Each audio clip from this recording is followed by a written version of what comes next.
Hello, welcome back to my YouTube channel let's study. तो आज हम जो है घटना चक्र की प्रैक्टिस सेट है, ये यूपी डबल एस सी पेट की, जो कि चैप्टर वाइज है, उसे कर लेते हैं। तो सिंधु घाटी की सभ्यता के क्वेश्चन है जो एग्जाम में पूछे गए हैं। तो हड़प्पा सभ्यता के एक हिस्से यानी लोथल की खोज किसने की थी? तो आंसर क्या हो जाएगा? ये क्वेश्चन आया है ग्राम विकास अधिकारी 2018 में आया है। तो एक हिस्से की खोज पूछ रहा है, तो इसका आंसर हो जाएगा C, S R. Rao. S R. Rao, answer number C. Next question है हड़प्पा का इनमें से कौन सा नगर 3 भागों में विभाजित था? तो हड़प्पा का कौन सा नगर है जो 3 भागों में विभाजित था? तो वो आंसर हो जाएगा इसका डी, धौलावीरा। धौलावीरा जो है वो 3 भागों में विभाजित था।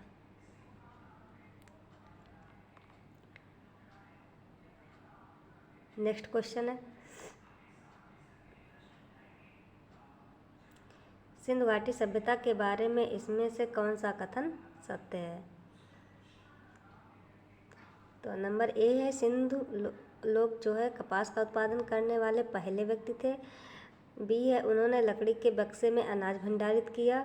सिंधु घाटी सभ्यता पंजाब, सिंध, बलूचिस्तान, गुजरात, पश्चिम बंगाल के कुछ हिस्सों को कवर करती है। डी है, सिंधु लोग कुत्तों, बिल्लियों और घोड़ों को बड़े पैमाने पर पालते थे। तो इसका क्या आंसर हो जाएगा? तो इसका आंसर हो जाएगा ए, सिंधु के लोग जो है वो कपास का उत्पादन करने वाले पहले व्यक्ति थे। नेक्स्ट क्वेश्चन है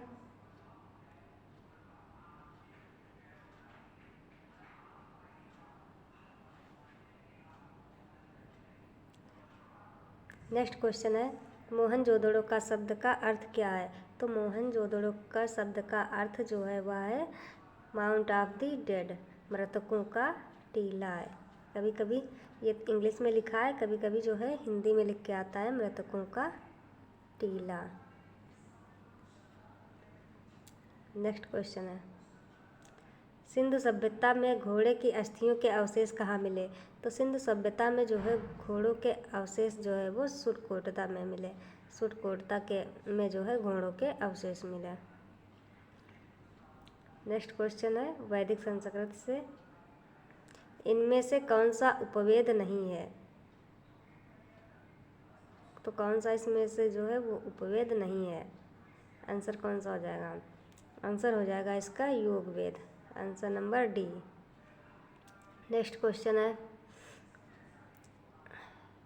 आंसर इसकी कुछ व्याख्या भी एक्सप्लेनेशन दी हुई है, उसे भी पढ़ लेंगे। उपवेद मुख्यतः 4 हैं, इसमें से आयुर्वेद, गंधर्व वेद, शिल्पवेद तथा स्थापत्य वेद और शास्त्र वेद या धनुर्वेद है। आयुर्वेद चिकित्सा से, गंधर्व वेद नृत्य संगीत से, शिल्प वेद भवन निर्माण से तथा शास्त्रास्त्र वेद जो है युद्ध की शैलियों से संबंधित है। नेक्स्ट है वैदिक देवता इंद्र किसके देवता हैं? तो वैदिक देवता जो है इंद्र किसके देवता हैं? वह है वर्षा या चक्रवात के।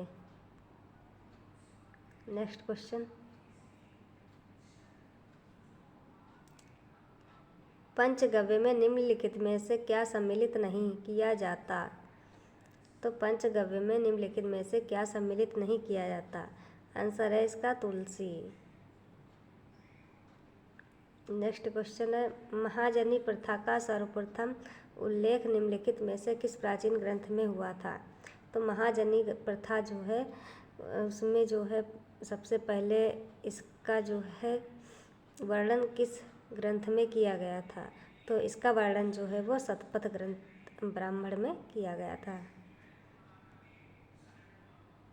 नेक्स्ट क्वेश्चन है शतपथ ब्राह्मण और तैतरीय ब्राह्मण जो है कौन से वेद के ब्राह्मण के मूल पाठ हैं? तो शतपथ ब्राह्मण और तैतरीय ब्राह्मण जो हैं वो यजुर्वेद ग्रंथ के पाठ हैं। नेक्स्ट है वेदों के गद्य के प्रकरण को क्या कहते हैं? तो वेदों के गद्य के प्रकरण को जो है वो हम ब्राह्मण कहते हैं।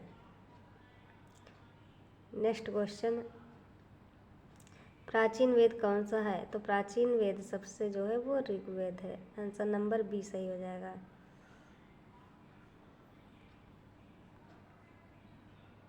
नेक्स्ट क्वेश्चन है, ऋग्वेद में निहित गायत्री मंत्र किस देवता को समर्पित है? तो ऋग्वेद में जो है निहित गायत्री मंत्र जो है वो सावित्री देवता को प्रसिद्ध है। नेक्स्ट क्वेश्चन है, रामायण में मांडवी किसकी पत्नी थी? तो रामायण में मांडवी जो है वह किसकी पत्नी थी? तो आंसर क्या हो जाएगा? आंसर बताइए, ए बी सी या डी फिर? तो आंसर हो जाएगा इसका भरत। मांडवी जो है भरत की पत्नी थी।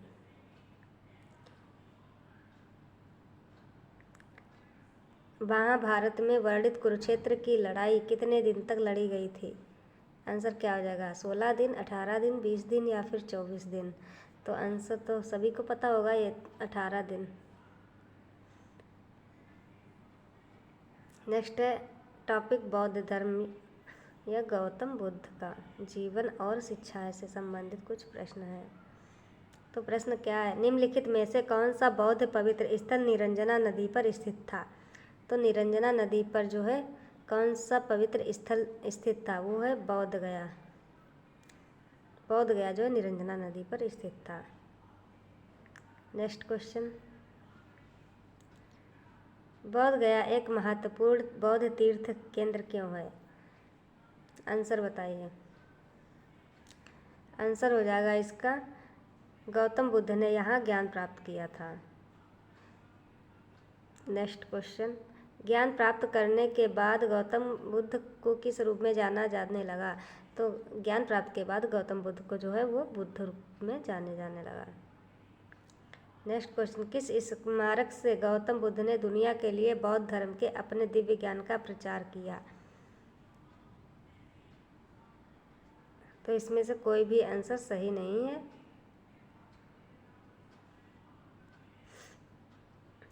नीचे नोट पढ़ लेते हैं। तो गौतम बुद्ध को जो है बोध गया यानी वर्तमान में महाबोधि मंदिर समूह में ज्ञान प्राप्त हुआ था। इस ज्ञान का प्रवर्तन या प्रचार का आरंभ धर्म चक्र प्रवर्तन उन्होंने ऋषि पत्तन सारनाथ वाराणसी से किया था। विकल्प में सारनाथ न होने के कारण महाबोधि के उत्तर से चयनित किया जा सकता है। तो इसमें सारनाथ दिया नहीं है, तो उसके स्थान पर महाबोधि को सही कर दी आयोग ने माना था, लेकिन ये सही नहीं है। बुद्ध को परिनिर्वाण कहाँ प्राप्त हुआ था? तो बुद्ध को परिनिर्वाण जो है वह कुशीनगर में प्राप्त हुआ था।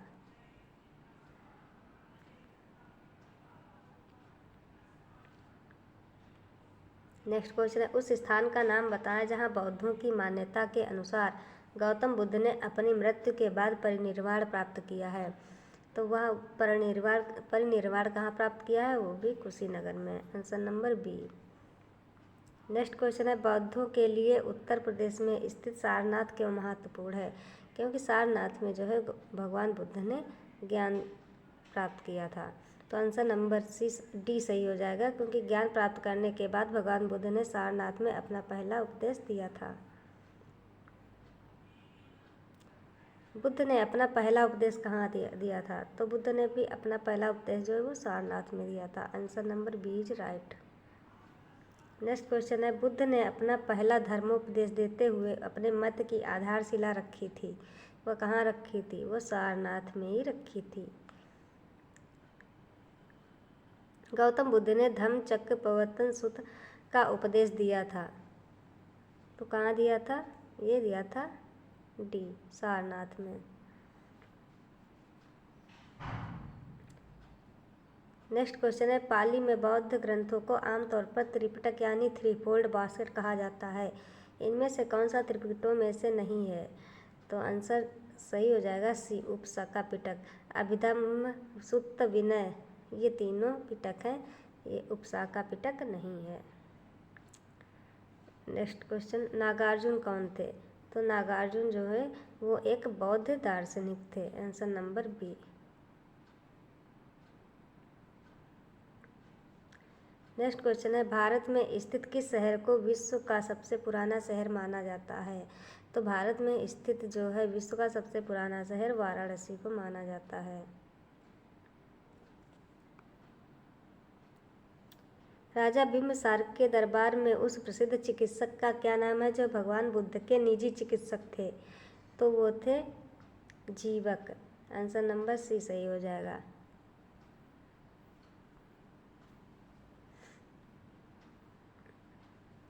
अब आता है टॉपिक जैन धर्म, जो कि महावीर जैन धर्म के प्रवर्तक महावीर स्वामी थे। जीवन और शिक्षाएं से संबंधित कुछ प्रश्न हैं। तो पहले जैन तीर्थंकर कौन थे? तो पहले जैन तीर्थंकर जो है वो थे ऋषभदेव। आंसर नंबर बी सही हो जाएगा। नेक्स्ट क्वेश्चन है 24वें जैन तीर्थंकर में से अंतिम तीर्थंकर कौन थे? तो अंतिम तीर्थंकर थे महावीर स्वामी। नेक्स्ट क्वेश्चन, जैन धर्म में 3 रत्न दिए गए, उन्हें निर्वाण का मार्ग कहा जाता है, वे क्या हैं? तो कौन सा सही हो जाएगा? ए, बी, सी या फिर डी? तो आंसर इसका हो जाएगा डी सही। विश्वास, सही ज्ञान, सही आचरण। Answer number D. Next question है मनुष्य जीवन का सर्वोत्तम ध्येय है, कैवल्य किसका अर्थ है? तो कैवल्य का मतलब होता है इच्छाओं पर विजय प्राप्त करना। आंसर नंबर ए सही हो जाएगा। नेक्स्ट है मौर्य वंश। मौर्य वंश जो कि इसके सम्राट हैं सम्राट अशोक। पहला क्वेश्चन है मेगास्थनीज जिन्होंने भारत के बारे में प्रसिद्ध ग्रंथ इंडिका लिखी है, वह मूल रूप से किस देश के थे? तो जिन्होंने प्रसिद्ध ग्रंथ इंडिका लिखी है वह मूल रूप से किस देश के थे? तो इंडिका के लेखक पूछा जाता है तो वो थे मेगास्थनीज। इंडिका पत्रिका के लेखक जो है मेगास्थनीज हैं, वह जो है ग्रीस के निवासी थे। नेक्स्ट क्वेश्चन है विशाख दत्त द्वारा लिखी मुद्रा राक्षस कौन सी भाषा में लिखी गई है? तो पहले तो मुद्रा राक्षस के लेखक हैं विशाख दत्त, ये बहुत बार पूछा जाता है। और यह किस भाषा में लिखी गई है? तो यह संस्कृत भाषा में लिखी गई है। आंसर नंबर सी सही हो जाएगा। नीचे नोट भी पढ़ लेते हैं। तो विशाख दत्त द्वारा रचित मुद्रा राक्षस जो है संस्कृत भाषा का नाटक है, जिसकी रचना 4वीं सदी के उत्तरार्ध एवं 5वीं सदी के पूर्वार्ध में की गई थी।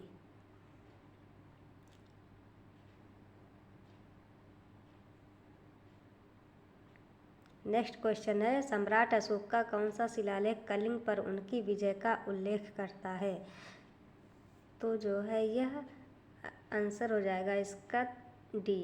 13वें शिलालेख में जो है अशोक की विजय का उल्लेख करता है। नेक्स्ट क्वेश्चन है अशोक के आक्रमण के दौरान कलिंग पूर्वी प्रांत की राजधानी कौन सी थी? तो अशोक के आक्रमण के दौरान कलिंग की राजधानी जो है वह तोसली थी। आंसर नंबर डी सही हो जाएगा। क्या बना रही हो? खटपट वही से नहीं हूँ।